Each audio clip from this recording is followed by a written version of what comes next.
so this all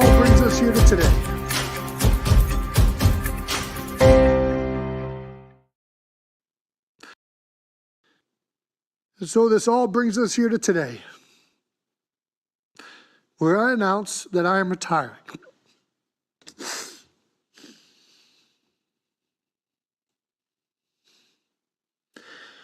Where I announce I'm retiring from the NFL after 13 seasons with the Philadelphia Eagles. And today, I must admit, I am officially overrated. Vastly overrated. But it took a lot of hard work and determination getting here. I have been the underdog my entire career, and I mean this when I say it. I wish I still was.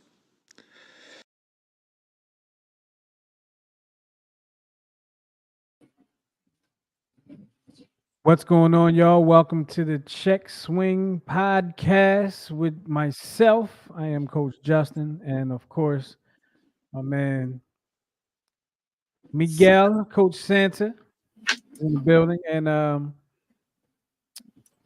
tough day for Eagles fans today. But before I get into that, I gotta say, Coach Miguel, been a while. How have you been? Doing well. Survived a stomach virus I had over the course of last weekend. Is I this was that thing that's going around? I guess because I felt like I was digesting a fork. Um, yeah, and my wife, God bless her, who was she used to be a massage therapist. She took her like fingers and like was dancing on the top of my stomach, and it felt like I was dying. I was getting ready to text you and tell you that you can have all my baseball cards and stuff like that. So That's the second time you was about to tell me that. yeah, I'm looking for more stuff, but I think I lost it. But yeah, it was I'm back. I didn't eat for 3 days. Lost 8 pounds, 6 pounds, 6.5 pounds. Um, and I was telling my therapist I wanted to start losing weight, but not that way. But I blame the 250 kids I encountered on the MTA bus, because children are dirty and nasty and My nasty wife, and dirty. a kid's coat will take an adult out. I'm telling you, there's something about the germy children. It's just yeah, so not fun. They're Jeremy. That's what it is. They're germy, but other than that, I'm fantastic. Well, I'm glad you made it. Glad you made it through. I am too. And didn't mean to do that. I'm Whoops. I'm trying to like So multitask over here. yeah, we're doing something new. We're doing this on a Monday night. I think it's throwing all of us off. Yeah, it's definitely throwing me off right now because I was it's crazy. I was watching Jeopardy and I was like, oh, there's a show to do. Um,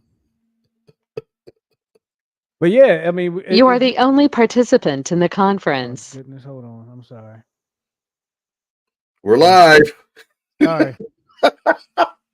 Whoops. This is all stuff that I needed to do, but I had to restart my computer. Then I forgot that I didn't do them over again. So, got to open up the phone lines for the people. Anyway, here we go. 669-275-0548 is the number to call if you want to get in on the show today. Like I said earlier, today was a sad day for Eagles fans. I don't know if it's really a sad day. Yes, it's a sad day, but it's not like, it's not like it's not like we didn't see it coming. You know what I Right. mean? It wasn't a total surprise, but Magic Johnson retiring, yeah. which Well, came out of nowhere. yeah. Circumstances different, but you understand what I'm saying. Right. I mean, we put it out there earlier in the I guess it was in January. We put it out there that Jason Kelce will be retiring because that's what the word was coming out of the locker room. Then a few weeks ago, you saw that Jordan Mailata was like, "There's no chance he's coming back," and today he made it official. At least, people always come back. Like Tom Brady came back, Deion Sanders came back. People come back, right? But he made it clear that this is at least his first retirement from the NFL. There's a little bit more, right, Miguel? In regards to what? A little bit more to the press conference that we're going to show. It's a little bit more. We got a little bit more of what Jason Kelce said. Yeah, Are we ready for that? we are. Now, before we get into it, you're in Baltimore, so I know you're a fan though. You're an Eagles fan, but you're in Baltimore, so I don't know what it was on your end, if you could watch it at all, or how you had to watch it. On here, of course, they had it on the local stations. I think 6 ABC had it on for sure. I think that's where I was watching 6 ABC, and then the radio stations and stuff had it. But I do know you were watching it. How were you able to watch it? Was it on like NFL Network, or how were you? No, I went to NBC Sports .com Philadelphia, which I was rudely interrupted by somebody at my job. I mean, God forbid you have me doing work during the retirement of Jason Kelce. And what I absolutely hate, like, I haven't seen you in like 12 weeks. I haven't seen you all semester. And this is the day and the time that you have the longest, deepest question. So this is huh? I said on this day at this moment is when you want to have this conversation. Right. So the only part that I heard live was, and now Jason Kelce comes to the podium. And then that was it. So I had to go back because her question was 35 minutes long. Yeah, exactly. And I had to get another coworker, so I kind of passed her off. So I was late to it because I was trying to keep an eye on like the time and stuff. But like I told you what my situation was at work. Right. So I forgot until you text me. It was like his brother and his mom and dad are there. I was like, oh yeah, and I was like 12 minutes late to the party. But yeah, that was like telltale sign that that he was going to call it a career. What are your feelings, Miguel? Like, what? I mean, are you like, oh, thank you for the memories, on to the next one? Like, what? Yeah, I'm reflective. I think if I were like, I remember when Mike Schmidt retired. And because he did it like in the beginning of it was the beginning of 1989, and it was a West Coast trip. I think it was in San Diego, and he had made a really bad error, like Mike Schmidt. It was just so uncharacteristic of Mike Schmidt, and he said it was that game that was like, okay, that this is it. I can't, and I think in the press conference he even said like I could, hang around and try to reach some milestones, but I didn't want to do that. But it was the first time I seen like a grown man cry real tears. And I was like, wow, and I was what, 9 years old at the time. So I was just getting into baseball and just understanding what baseball was really about. So hearing him try to start the conversation, it was almost comparable to what Jason Kelce went through. As soon as he got to the podium, he was just like holding back tears. But if you look back at the Mike Schmidt one, like he's babbling, like, you know what I mean? Like it's almost comical when you look back on it now. But it kind of got me. It kind of got me back to that moment. Yeah, I gotta imagine like in that moment, like for somebody in their position, it's like I can't believe I'm here right now. Like you probably have your mind probably goes through all the memories from all your career, Mhm. draft night, first time walking into the locker room, you know what I mean? Your first Yeah, check. I think about all that stuff. but he thanked his band coach, his band teacher, his band instructor, like his gym teacher. See, and I think that's why he's so beloved, like in Philadelphia, because like he always remembers where he came from. He always remembers, when he came out with the Mummers outfit in the Super Bowl parade, as much as and as weird as we think Mummers are. Um, but it's like he took to the city and he, became like one of us. You know what I mean? Whereas you get athletes, and I can't remember the name of. It was one Eagle. He was only here for a year, and I think he came out with something a couple weeks ago, and he said, "Listen, Philly wasn't the place for me. I'm not a Philly type of player." He couldn't handle the booing, he couldn't handle the cussing, even when they were winning. So that's why I didn't resign with them. And I was like, you know what? Finally, some truth. You know what I mean? Like he didn't care about whether he appeared to be a man or not. He just wasn't built for Philly. Kelce, it was built for Philly. There's certain players that are just built, for the East Coast, For Philly. for Philly. And and you know what I think endeared him to the fans was I think there was it was the transition from I think Andy Reid to Chip Kelly, and he had like one bad season, and he flat out said, "Look, I stunk the joint out. I absolutely sucked." It's just like in '93 when Mitch Williams gave up the game-winning home run, and crushed all the hopes of little Philly fans like myself. He stayed for I think they said like a whole 2 hours and just took questions after the game, while drinking while chugging a six pack.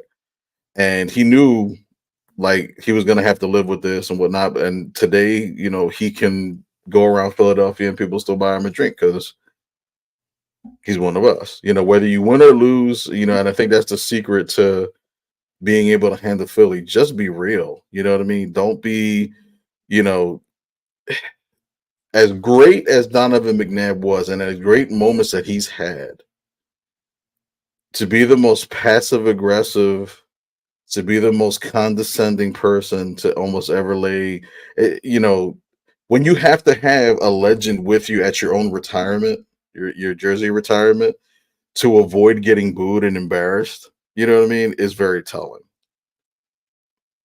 You know, Yeah, I mean, I personally don't.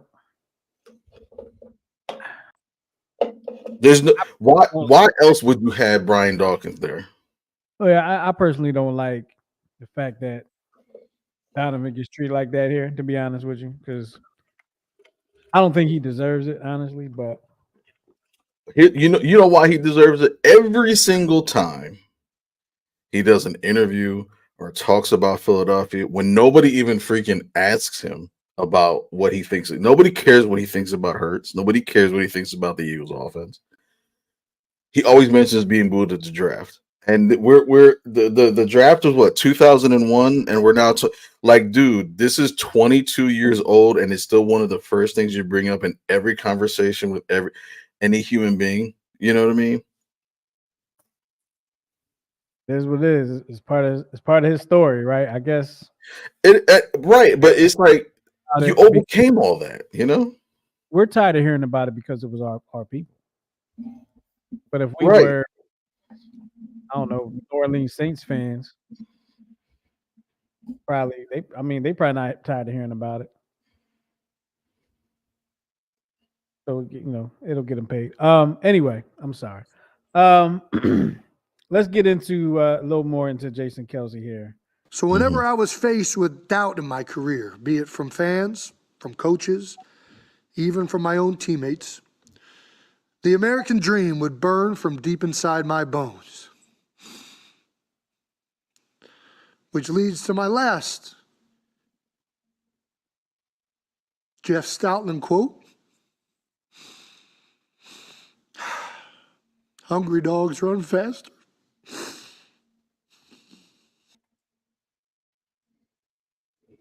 Hungry dogs run faster. That became like a theme after the Super Bowl. We're, we're, Not a theme, but people would just say it. right. Hungry dogs run faster. And remember that was I think it was the divisional round where they came out with the dog masks, the underdog masks, Yeah. and then rumors started getting out about Meek Mill getting released. I always remember him running through the streets right at getting. So I'm pretty sure I've said it on this show before. When he was released, he was locked up in Chester. Right. When he was released, I was in Chester. We had a baseball game in Chester that day, Wow. and helicopters, like all this fanfare, crazy. Well, we didn't know what was going on, and then I think somebody caught it on their phone. Meek Mill's getting out. Like, wow, all this because okay. That was like Chip Kelly treatment. When Chip Kelly came, Mhm. Chip Kelly came to town, they had the helicopters and stuff, or they went to him or whatever it was.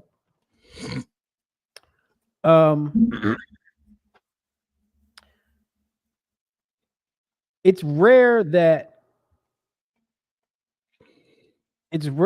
you get somebody that plays excuse me, their entire career in your city, especially this day and age, in the age of free agency. And in the age of people sticking around too long. Jason Kelce, and Mike Schmidt. We're talking about Mike Schmidt, Jason Kelce. Remember, Jason Kelce started out with the Bengals.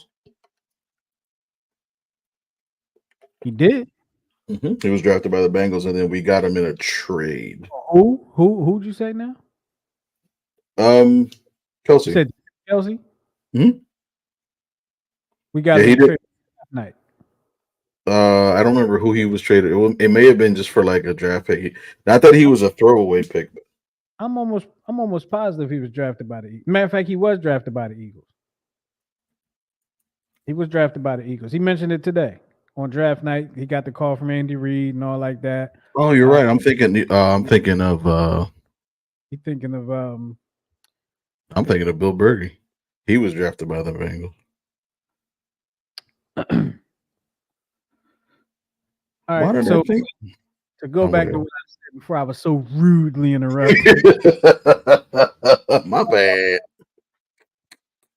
It's rare that you have somebody play their entire career in your city, but it's also very rare for somebody to retire that is a fan favorite in your city. I can only think like you said, Mike Schmidt. I'm thinking Dr. J. I'm thinking Jason Kelce. I don't know a whole lot about hockey, so please, hockey fans, don't kill me. I don't know. But I can't really think of any other real fan favorites that like really retired on their own, not due to injury or anything like that, retired on their own. Something happened to your audio over there, Coach. You sounding kind of crazy. Yeah, we're not hearing you over here. Live, this is live, folks. This is how it goes when it's live. This is what it is. Hello. There you go. Now we can hear you. Okay. But yeah, I was just saying, especially since free agency is kind of like, a thing. And I'm thinking of here in Baltimore, Eddie Murray probably should have ended his career here, but there were some, we'll say, undertones that caused him to leave and get traded to like 4 or 5 different teams. Cal Ripken Jr., he played his whole career here. Harold Carmichael just about played his whole career in Philadelphia. He did try out and made the Dallas Cowboys team, and I think he played with them for 1 week, and he's like, I can't do this.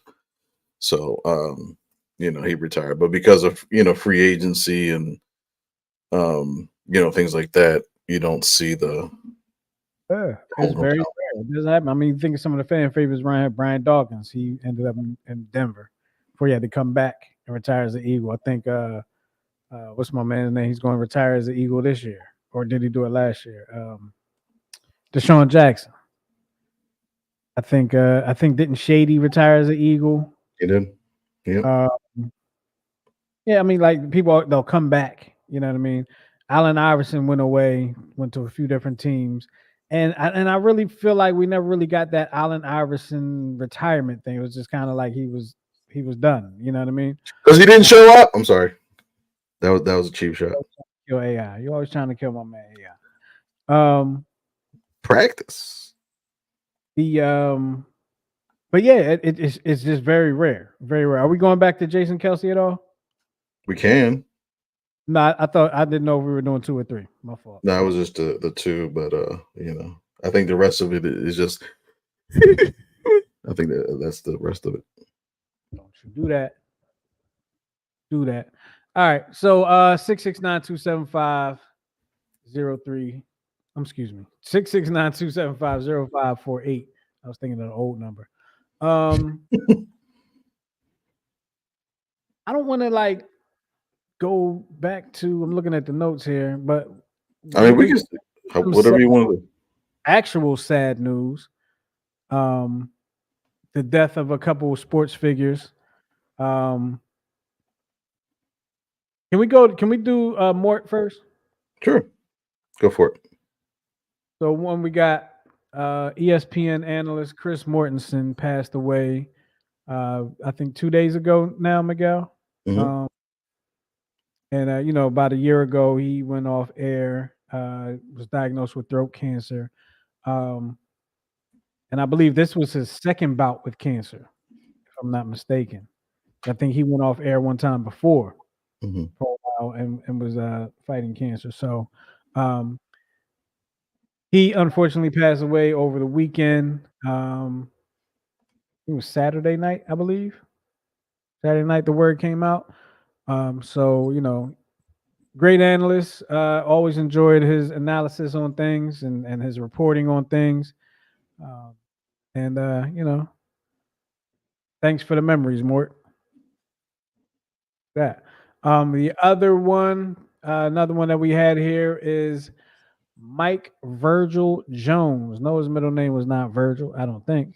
No. But everybody from the wrestling world, everybody that was a fan of wrestling in the 80s, 90s, in that era, they know who this man is. That's Virgil. Miguel, I wanted to get into you got any memories of Virgil? Because Virgil's like the one dude that didn't do a whole lot, but you just remember him.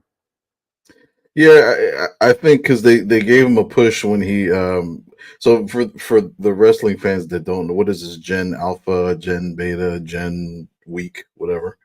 I dare.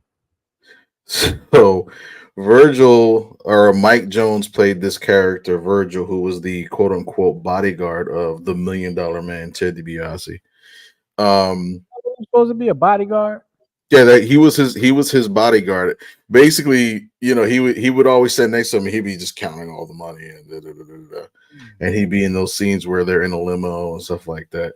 But it's funny hearing Ted DiBiase kind of tell the stories of how his character kind of came about. Because I think Virgil, the name, he was actually like a bodybuilder, kind of sort of, and he actually used to bounce at nightclubs and stuff like that.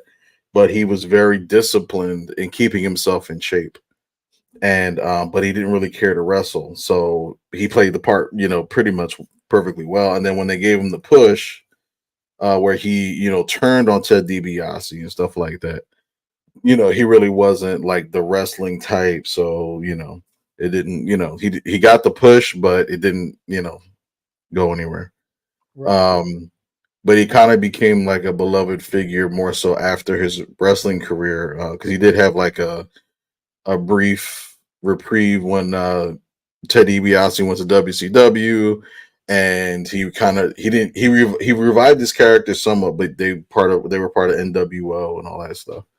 But Ted DiBiase said he requested Virgil come back because he was kind of down on his luck, and kind of needed the money. But after WCW was bought by WWE, you really didn't hear much about Virgil anymore. So, showed up at some house shows, and he was always at like Comic-Con and card shows and stuff like that. But reading some of the stories, he had kind of a really rough last couple of years. Health wise, and bouts of homelessness and stuff like that. So it was kind of a sad end. But yeah, really hate to hear something like that. For somebody that's so memorable for, and I hate to say it like this because it's going to sound like I'm putting him down, but I'm really not. It's sad to hear that about somebody who was so memorable for not doing a whole lot. You know what I mean? Like he wasn't champion or anything like that. Actually, what like you say, he wasn't really into wrestling, so he wasn't in that scene. He wasn't going to be in matches and stuff like that until later on in his career.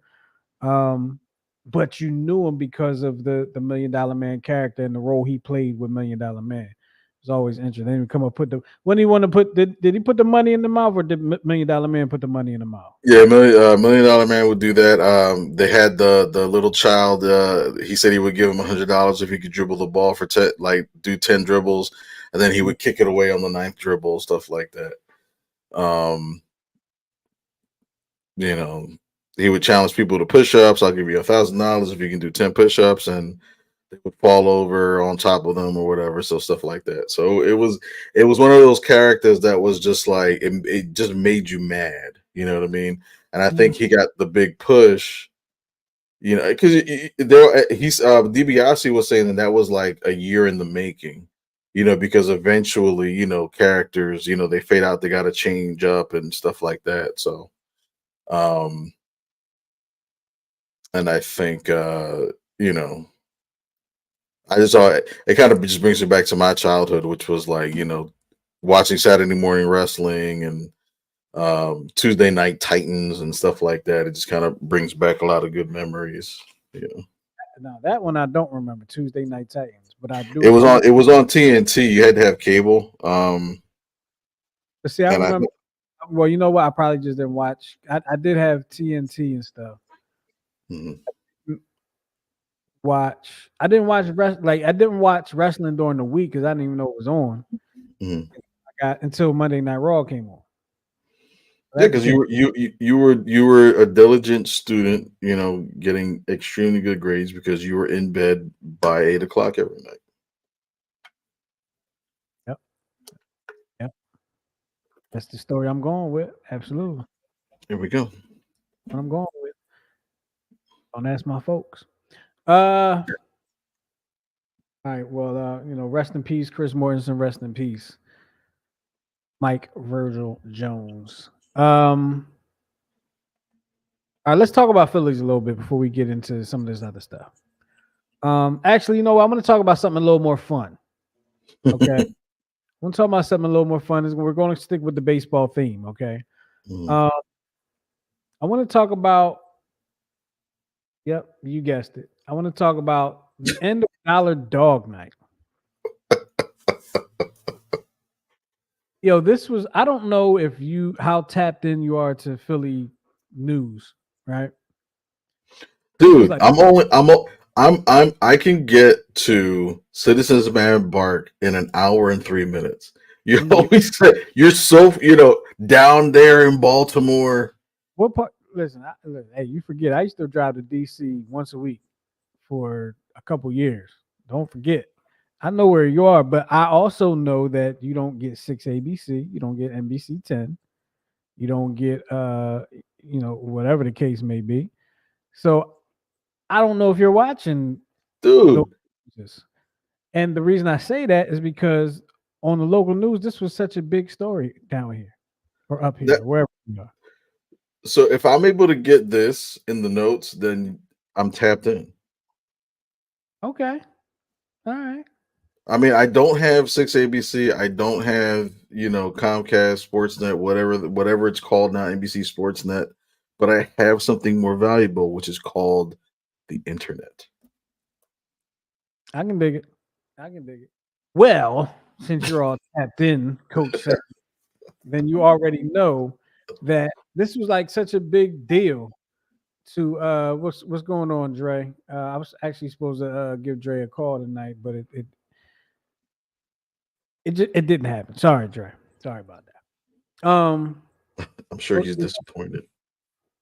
Oh, it was such a big deal up here. Like, let me tell you something, man. Have you ever been to Dollar Dog Night?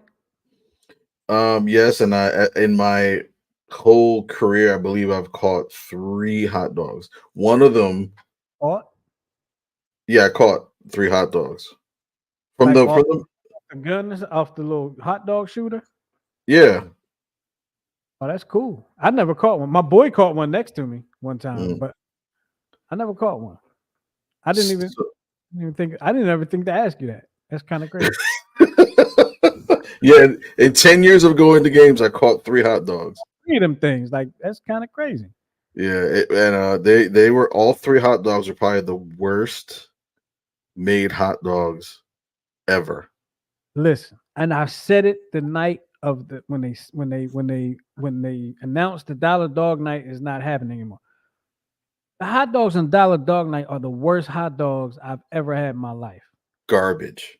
I think it's because like I don't go to baseball games and and pound a bunch of beers. Mhm. So I'm not like when I go to baseball game, I'm not really in the experience like other people are. I go to watch the baseball game, right? If I'm Right. at an Eagles game, I'm probably going to be pounding some beers or something. You know what I mean? Um, but be that as it may, those hot dogs are disgusting on Dollar Dog Night. They're terrible. Horrendous. And I said all that drinking stuff because you got to be drunk to keep eating those hot dogs. I don't understand. I don't get it. Those hot dogs are nasty, man. Absolute and utter garbage. And I Oh, boy. I Pay for this nasty crap. Come on, man. I'm yeah. sorry. Yeah. No, because I just remember opening it up and just it looked like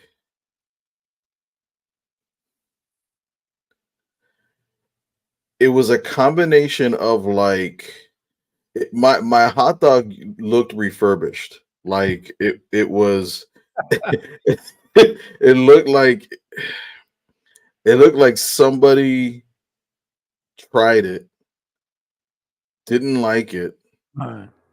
upchucked it, and then reformulate, like reconnected like a crime scene. And then just put it in aluminum foil and let the molecules recongeal to reform whatever that monstrosity is, and then try to distribute it to the fans for $1. Yo, if I had the experience you had, I would never eat a hot dog again. That sounded putrid. That Dude, you had to see how I saw it. I mean, and I it's hope I knew. you know those hot you know the hot dog contest at Coney Island. What is it? The whatever. Nathan. It's almost like how some of them they actually dip the hot dogs in water. That's what it looks like. Ugh. Ew, dipping hot dogs in water. That's disgusting too. I can't even watch that hot dog eating contest no more, actually. I used to be able to watch it. Mhm. Actually, it happens on my birthday. But I used to be able to watch it. Now then I watched it one time, like actually watched the whole thing. And I was just like, yo, this is pretty disgusting. Like people actually sit out there in the hot sun to watch these people dip hot dogs in water and two fist them Jones. Like that's kind of nasty. Easy. We're live. Just saying, that's what they doing. All I would eat the hot dog. I'd put mustard on it. I just had one or two of them, John. I just got a bunch of free hot dogs from him. I'm gonna eat two of these, John. I'm good. Never in a million years. So let me ask you, and I think I already know the answer based on what you already said. Does the end of Dollar Dog Night matter to you? Not at all. Me either. Me either. I got more fun out of trying to catch a flying hot dog coming at me at 80 to 90 miles an hour than I did eating the actual thing. I wanted to actually try to throw it back, you know. I don't blame you. I don't blame you. All right. All right. Sticking with the baseball theme. I found this one interesting. And I need to ask you about it because I myself I'm not a smoker. So I found it interesting. And I've only been to Camden Yards once in my entire life. But it says Orioles in our notes, they're not going to allow smoking at the ballpark anymore. Yeah, So so they smoking actually allow it now. so smoking was actually first banned in all seated areas in 1993. And then the ban was later expanded to prohibit smoking and carrying of like lit tobacco products within 25 feet of the park. So that includes like the warehouse and some of the outdoor spaces along um, the gates. So now they're trying to promote like a tobacco free kind of thing in the area. And, for those that don't know, the Orioles were actually officially purchased by a homegrown philanthropist who was born and raised in Baltimore. And he has like a consortium of former players, one of them include, of course, including Cal Ripken Jr. So they're trying to like come up with plans to repurpose the area, which is kind of great and scary at the same time.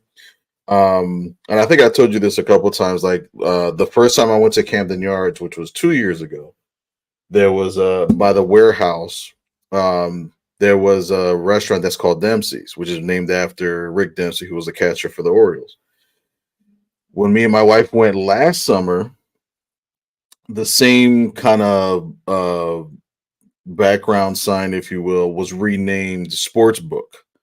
So on top of the fact that gambling is pretty much legal in all venues now, they're planning to repurpose the warehouse, which is also like I mentioned is kind of scary because I believe, if I understood correctly, the warehouse actually belongs to the city or the state. It actually doesn't belong to the Orioles, so the Orioles were kind of leasing it from the city. But in the new lease agreement, they would actually own the warehouse and all of the land in and around the ballpark, Is which there allows them to repurpose. Hmm? anything in that warehouse? Yeah, that's where their offices are. So like on the main level, there's like the team store, and I believe like every level there's like different offices for like their marketing and stuff like that. I believe. Don't quote me. I haven't. I'll do more research on that. So to go back to what you were saying, where were they allowing smoking up until now? Within 25 feet of the venue, because like when you're going down, what is that? Huh? But still not inside of the Right, ballpark. not inside, but it there. I think there were designated areas to kind of like meet people halfway, but then they decided we're just going to ban it and make it completely tobacco free. Okay, gotcha. Okay, all right. Let's talk about our Phils a little bit. And this one right here, kind of, people said it was going to happen, and I was like hoping it wasn't going to happen. But I'm kind of surprised that happened this early. And then when I'm thinking about it, I'm kind of not surprised it happened this early. But I'm talking about Bryce Harper wanting a contract extension, 5 years into his contract, Mhm. into his 13-year contract. Now he wants an extension? Or is it an extension or he wants a raise, basically? He wants more money. Technically, both. I mean, it's just talk and chatter right now, and I think part of it is just it's his agent doing, as they say, due diligence. I think it's him. What's his agent's what Boris? Probably leaking to the press about oh well, you know, because I believe the last thing was he's an icon in the city. He's a fan favorite. He knows how to talk to the fans, which he does. Hits one in the air, left center field. Back it goes. Harper, the swing of his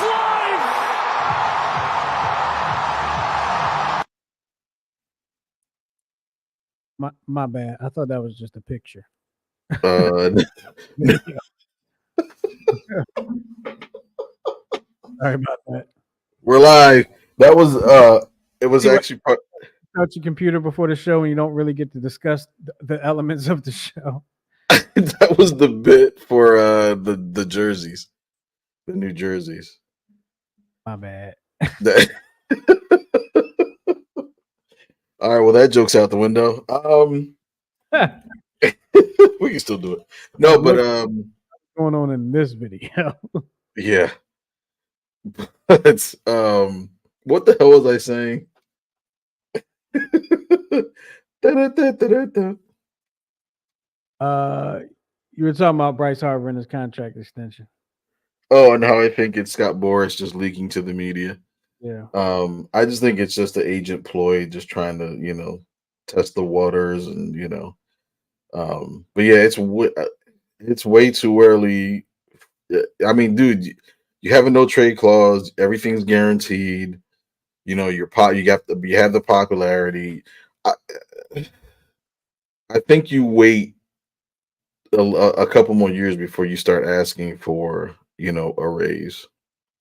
And I was kind of there too, right? But then I started thinking, I don't know exactly how old he is, but if he waits a few more years, he's older. Are you really going to seriously consider extending an older Bryce Harper?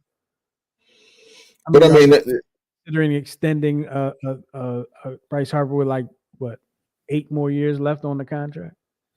but there's not much you can do. It's not like football where you can transition it to a signing bonus, or you can legally cut a player after like 4 or 5 years. It's like these are guaranteed contracts. There's nothing you can do. On the player end. It could turn out looking not so good if you're begging for more money midst contract. Like you can't. It's hard to break a contract in base. That's why you can just, if he's unhappy, you trade him. You know what I mean? Or if he's unhappy, he asks for a trade. Yeah, that'll be interesting. I mean, it'll be. I wonder what you would get in that kind of trade, because you got to get a lot of things back to match that money. Which is true, but I think I don't think he's the person I would trade. I think he's the centerpiece. I think he's going to be a really good first baseman. I think he's definitely going to Not going anywhere. right, He's here. but right. I think the people to trade. You know who I want to trade? Nola. Huh? Nola. No, you want to trade Schwarber. I want to trade Schwarber, but I think if you add Nola, if you get Snell, which that's the latest rumors, the Phillies are in on Snell, and they'll for like 1 or 2 years, nothing crazy. I would look to trade, because I think that's the move to make. That's what you'll get the most in return for. You know what I mean? If you package them together. Maybe nothing terribly young, but just I was just so frustrated with Schwarber. Say again. Who do you make the DH if you trade Schwarber? Who's your DH in your lineup for you? I'd probably go Castellanos. And I only say that he did admirable in the outfield. But we really got him for his bat. Pache is having a great spring. He has an ideal swing for a right-hander. I think Rojas is going to be. I mean, he's already great defensively. And I think you can call him one of the young kids. You know what I mean? I think you have to have a good mix of young studs and then the veterans. A lot of great things about Justin Crawford.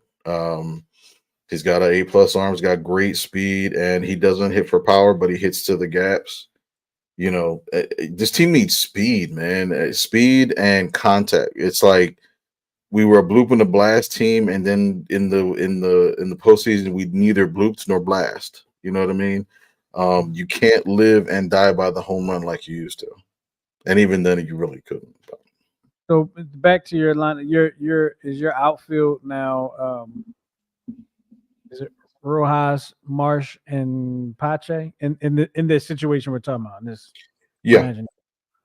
Okay. yeah, because defensively, I mean, that's where we kind of came up short too. I think defensively, we shot ourselves in the foot a couple times, but Great outfield. that's a fast outfield, man. Well, Pache don't have a lot of speed. He's not a speedy guy, but But Rojas he's have some speed to him. yeah, and Pache is a little underrated. He's got like plus speed, nothing like Rojas. But he was very heady because he came from he started out with the Braves. The issue was that he just couldn't hit. He couldn't hit nothing. And then he went to Oakland, couldn't hit a thing. But they loved his, because I think he played center and left in Oakland. So when we got him, he got with Kevin Long, our hitting coach, and changed a couple things, and he started raking. Then he got injured, and then he kind of fizzled out towards the end. But I think he hit a home run today or yesterday, didn't he? yeah, he's 3 for 7 in the spring with 2 home runs, I believe. So he's there's so much there, and we haven't talked about the Phillies young guys. The last time we talked about the young guy was Scott Kingery, and we know how that kind of wound up. Still trying though. Still trying to make it up here. Still trying, but yeah, I think there's better options. I'll say. Zach Wheeler got a 3-year extension. I'm surprised he took the deal. Really? Well, how many years did he have left on his contract? Was this his last year? This was going to be his last year. He was going to go into free agency. But it was 3 years. I think he's supposed to be the deal's going to be like $42 million a year. It's I think he's the highest paid player now. It was the annual average salary, whatever it's called, the AAV. So he's going to be making $42 million a year for the next 3 years. It doesn't hamstring the Phillies per se, and usually this is about the age for pitchers to go either way. Usually this is kind of like the downturn for pitchers in their careers. But he said something that was kind of vital. He's like, I don't want to. It was along the lines of like, I want to pitch, but I don't want to pitch like into my twilight. And it sounds like he's on his kind of like end of his career, so to speak. He wants to give it his all for the next couple of years and have that decision laying there that I may just call it a career after that. So I think it worked. The deal works both ways. But I think there's some room to trade Schwarber. Maybe we can get him some help offensively this year, so he can look like the dominant pitcher that he can be. Because come on, man. Let's switch gears a little bit and talk about some football. And they're messing around trying to change these rules again. They're tinkering with some things, and it's just like, and I'm just thinking like, what? Why? But it's why with the things that they're talking about. Okay, so some of the things that you laid out for us, Miguel. The prize onside kicks may be eliminated. Why? Why? Why do you need to eliminate that? If they don't happen that often, why does it need to be eliminated? Keep in mind, this is all a result of the investigation into concussions, and the NFL's role or lack of a role, the movie Concussion, which exposed the NFL. So they're doing it's two things. They're trying to increase the longevity of some players, trying to reduce injury, but at the end of the day, it's about the money. It's about ever since the NFL got into bed with casinos and gamblers, it's about trying to save as many players as possible. Now they all of a sudden care about injuries and concussions, but the care didn't happen really until they saw the bigger potential for a payday. Just saying. Not a conspiracy theorist, but whatever. That was a great statement you just made. But I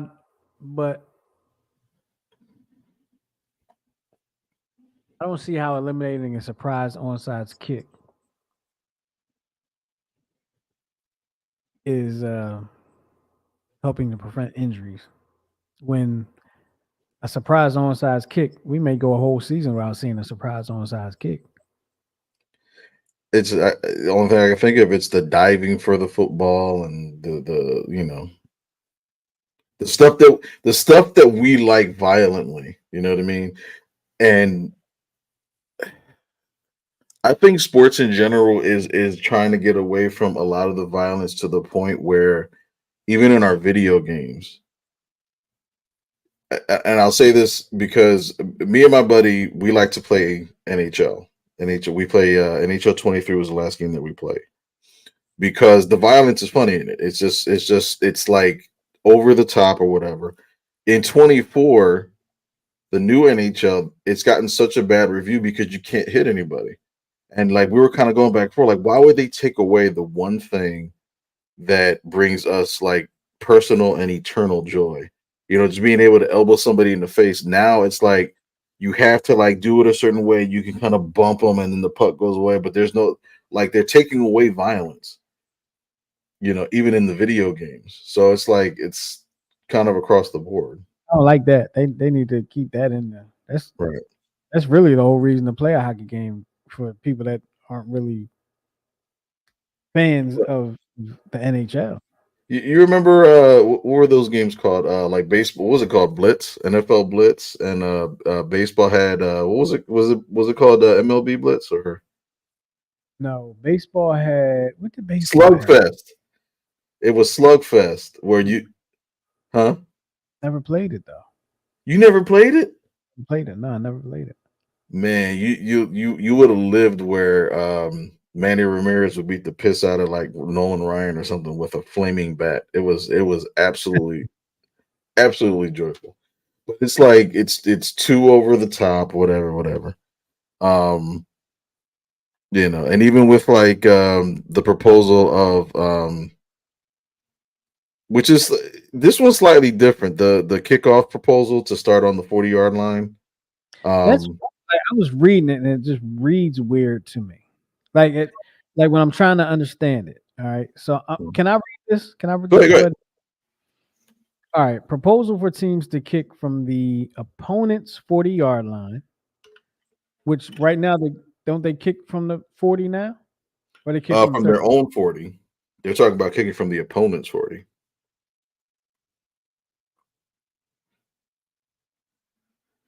Oh. What? Okay. All right, here we go.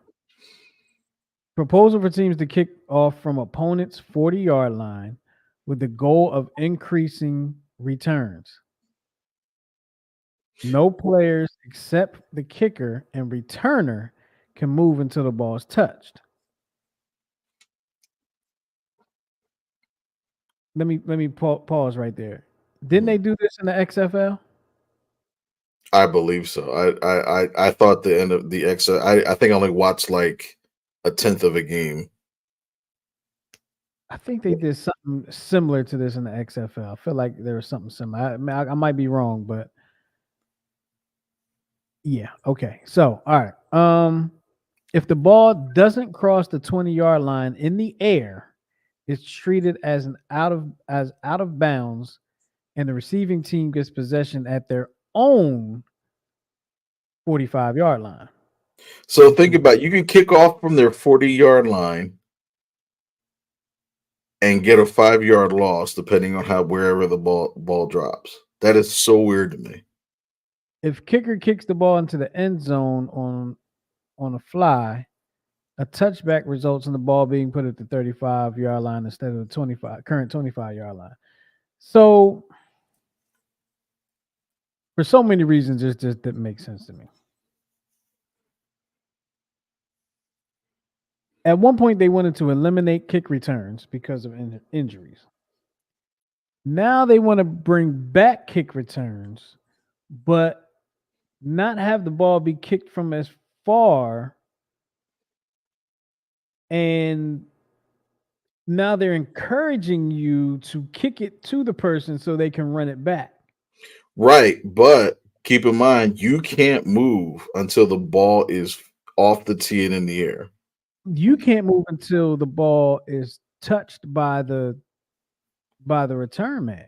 Right. Because the idea is, you don't have like 11 guys crashing onto the person. He has to catch it first, and then everybody can kind of set their, you know what I mean? Like it's not as violent a play, if that makes sense. Let me pop in this comment by Ezekiel. Ezekiel says cornerbacks lead the NFL in concussions. In a stat that looked at 2015-2016 seasons. So if it's about concussions, stop plays when it gets to the cornerbacks and defensive backs. And he has a point because Yeah. a lot of the cornerbacks and the D backs, look how they tackle. So that's the most violent play, right? Like how they Out there sometimes.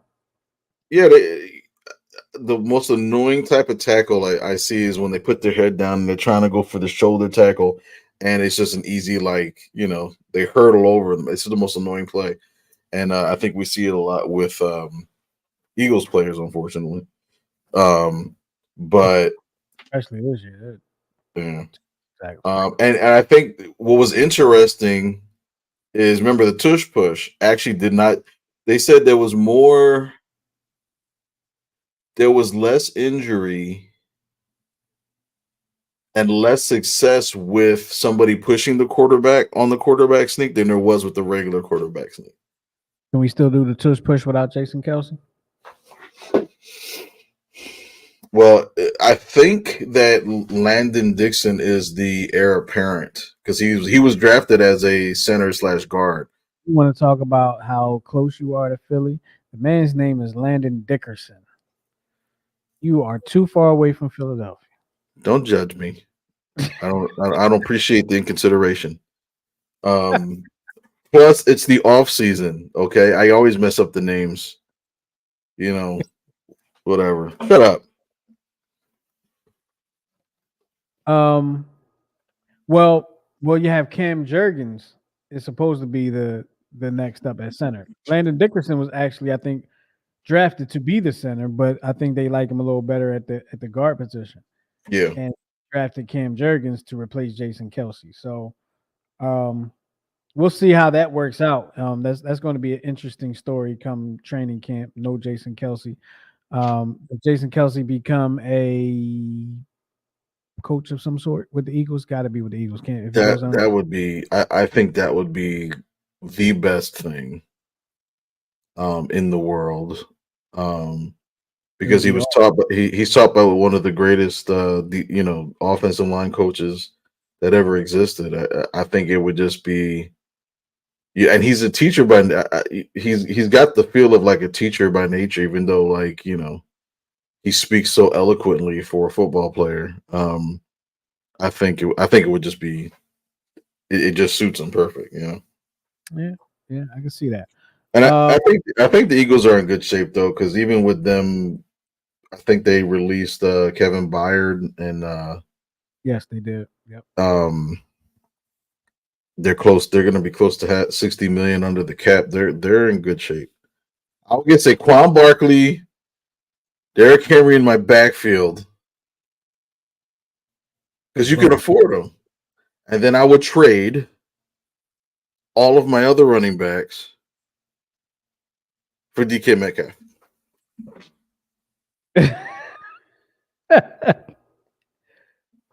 Make it happen, Howie. You're playing Madden over there. I could tell. Absolutely. I can dig it. Real quick notes to go through before we get up out of here. The Rams signed Sean Desai as a senior defensive role. Brian Johnson is now the offensive coordinator with the Washington Commanders, if they're even going to keep that name. Extending Hassan Reddick, they need to. Yes. They need to Number make that one. happen. I think we're all in agreement there. AJ Brown interview addressing the Philly press. It was interesting. I wish I had heard it. I feel like I was listening to the radio and that station that day, but I just wasn't in the car at the time that this happened. I was listening to that show. And you say, did it work? Did it help or hinder?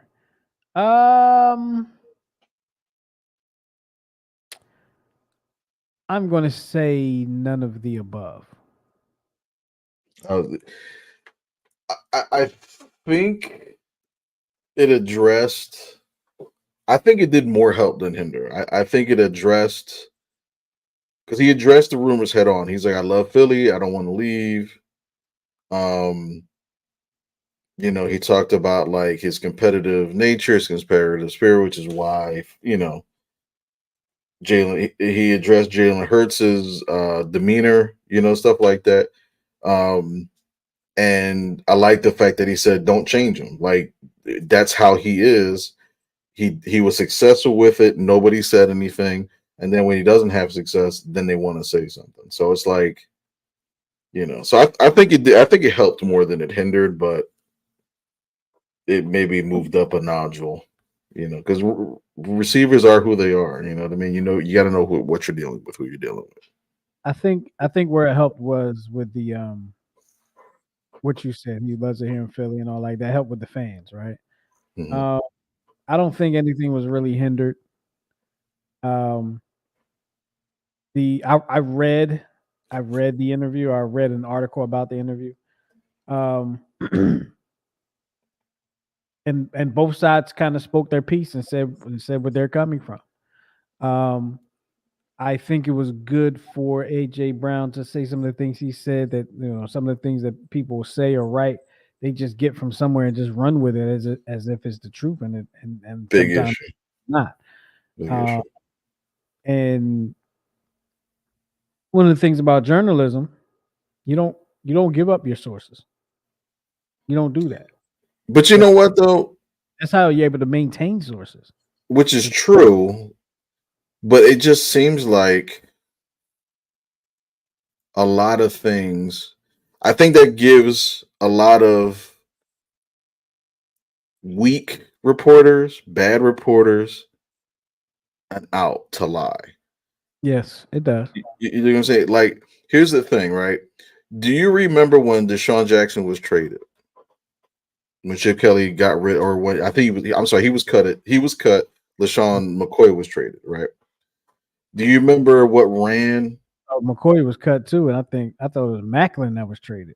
No, well, Macklin was traded. LaShawn was traded to Buffalo for Kiko Alonso. Oh, that's right. Yeah. Right. And Deshaun Jackson was cut, just cut outright. Right. Yeah. But do you remember what followed in the press that week about Deshaun Jackson? You're talking about the supposed gang affiliation? Correct. Mm-hmm.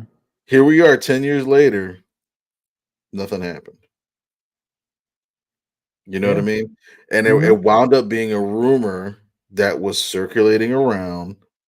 Nobody gave their source, but nobody knew, you know what I mean? That's what I'm saying. It gives people free reign to say absolutely whatever, and I think with journalism, it just gives bad people an out to create content for clicks. Everybody's trying to, well, and one thing in journal, everybody's trying to scoop everybody else, right? But everybody wants that. Everybody's looking for that story that's going to hit. Everybody wants to be, um, quote unquote, to quote an old saying in the interview. Everybody wants to be above the byline. Right. And I agree. I think that gives people a platform to make something up and say my sources, my sources, my sources. So where do we draw the line? Like, you know, There is there is no drawn line. You have to, unfortunately, you have to put your faith in the fact that a reporter is reporting actual news and reporting the truth. In the same way that you have to put your faith in the hands of a doctor that is tending to you because they're a doctor and they took the Hippocratic oath, or if I'm saying that right. yeah, Okay. based on Hippocrates. Right. So it's just, I mean, the same way you got to trust the cook or the chef in the restaurant you go to. I think that's where I also got sick too. I had Panda the night before. That might have hurt you. Yeah, she the lady that was, and now that I look back on it, when she was scooping my steamed rice, she looked kind of sweaty. Ew. Like one of those non-wipers. What's a non-wiper? So when you go to the bathroom and I got a funny bathroom story that I probably have to tell you offline. Okay. It was something that happened at the job. It was absolutely hysterical. I'll tell you offline this week, and you can determine if it's show worthy next week. Okay. Okay. All right. Well, On that note, we're gonna get up out of here. It's about that time. We appreciate y'all coming and hanging out with us for the Check Swing podcast. We're going to miss Jason Kelce. Hopefully, we get another great center in our midst. It's not often you get like a center, an offensive lineman in your organization that's considered one of the best ever. mhm. It's not often, and I hope Eagles fans were able to appreciate. And I feel like a lot of people did. I feel like a lot of Yeah. people were able to appreciate him for as good as he was. Because I tell you what, if Cam Jurgens or Landon Dickerson or whoever takes his place is not as good as him, we're going to notice. And it's hard to be as good as him because he was great. Agreed. So they got some big shoes to fill. There's a lot of pressure there, but I'm gonna give them a tip. You got to do it your way. Don't try to do it like Jason Kelce. Do it like you and make it work. That's my tip. I hope they're watching. All right. With that being said, we're gonna get up out of here. Appreciate y'all hanging with us here on the Check Swing Podcast. Make sure you check out all of our podcasts over on our YouTube channel. That's that's youtube.com/New Twist Radio. We can check out all the shows that are aired here on New Twist Radio. I'm talking about Check Swing Podcast. I'm talking about 10-7, Intelligent Ignorance. Let's Not Argue. Some of the shows that we have. Some of the OJ series. Miguel, have you checked out any of the OJ series that we have? People. Yes, and he was still commenting. and he was found not guilty by a member of his peers. He was, and we mentioned that too. I still think it's his son. I think it was him and his son. But you got to check out. You got to check out the video. You got to check out the video that we did on the murder and the trial and the fact that there might have been somebody named Charlie involved. But you got to check that out. All right. With all that being said, we're getting up out of here. Oops, messed up. Appreciate y'all hanging with us. We'll talk to y'all next time here on the Check Swing Podcast. That'll be next Monday. That's what we're going to do. Peace out, y'all.